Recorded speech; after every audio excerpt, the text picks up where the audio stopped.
Assalomu alaykum. Darsni boshlashdan oldin bir mana shu videoni ozgina ko'rib olaylik-da, keyin darsning nimadan iboratligini shunday tushunib olasizlar o'zlaring. Yo, son, who died? Apparently good manners. Excuse me, sir. Was that lady the principal? Endi e'tibor beramiz.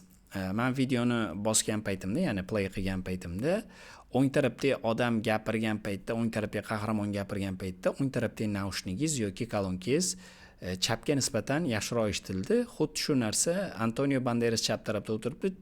Gapirgan paytda chap tarafdagi naushnik yoki kolonkamiz o'ngga nisbatan yaxshiroq eshitiladi, chunki qahramonlar o'ngda chapda o'tiribdi.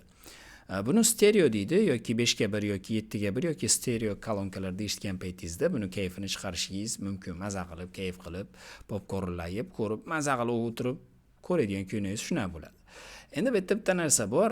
Vegasda buni qanaqa qilsak bo'ladi? O'zi aslida timeline-ga e'tibor beradigan bo'lsak, tepada video, pastda audio bo'lim turibdi. Audio bo'limga e'tibor beriladigan bo'lsa, o'zi stereo holatda. Lekin ba'zi bir masalalar bo'ladi. Men buni prosta misol uchun qo'ydim xolos. Shu kinoni mana shu joyini kesib, ikki kishi gaplashib turganini.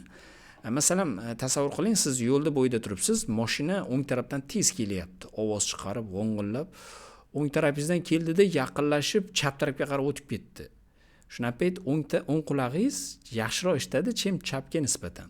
Chunki mashina o'ng tarafdan kelib, chapga qarab ketdi. Chapga o'tib ketgandan keyin o'ngga nisbatan chap yaxshiroq eshitadi, chunki chap qulog'ingizda chap tarafdagi hodisa ro'y berganligi uchun chap qulog'ingiz yaxshiroq eshitadi.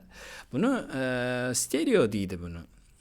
Ilgari 3D kinolarda ham stereo film yoki shunga o'xshagan deb atalgan.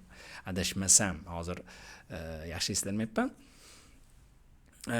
Короче, bugungi darsimiz ovozni qanaqa qilib o'ngdan chapdan qilib nima qilsak bo'ladi. Aslida o'sha aytib o'tganimdek, bu stereo o'zi holatda turibdi, chunki timeline'da ko'rinib turibdi. Ikkita kolonkani izi turibdi. Bunaqada boshladik bo'lmasam, men audio qismda nimasiga olib kelaman mishkani, ustiga emas, o'ng tarafdagi bo'shliq qismga olib kelganimdan keyin mana yerda bir bo'lim bor, insert remove envelope mi degan. Shu bo'limda volume bor, pan bor. Shift P bilan panda bosamiz yoki bitta mishka bilan ham bossak bo'ladi. Bosganimizdan keyin mana bunday liniya ochiladi. Ya'ni o'z ustiga bossangiz bu yerda u narsa chiqmaydi-da, alohida betdan chiqarishingiz kerak bo'shliqdan. O'shani hisobini olasiz. Mana shunday videoga emas, nimaga bosasiz? Videoda ham bor, videoni o'ziga alohida chiqadi. Biz audio bilan nima qilyapmiz? Chiqarganimizdan keyin bu mana bunday liniya ochildi. Bu yerga olib kelamiz. Bu yerda qahramonimiz qayerda gapiryapti? O'sha yerda marker qo'yamiz. Yo, son, who died? Apparently good manners. Xo'p, e'tibor beramiz. Men birinchi gapiradigan qahramonimizni belgilab oldim va meshkani olib kelib chiziqni ustiga 2 marta bosaman. Va gap tugaydigan joyga yana 2 marta maytga bossam to'g'riroq bo'ladi.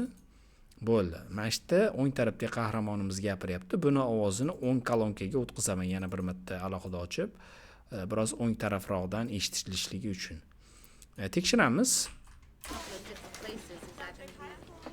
Yo, son, who died?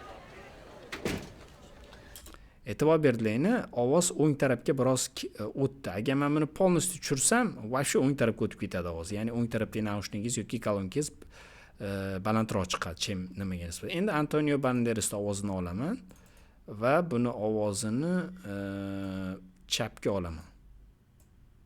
Yanada teparoq ko'tarsam ham bo'laveradi, prosta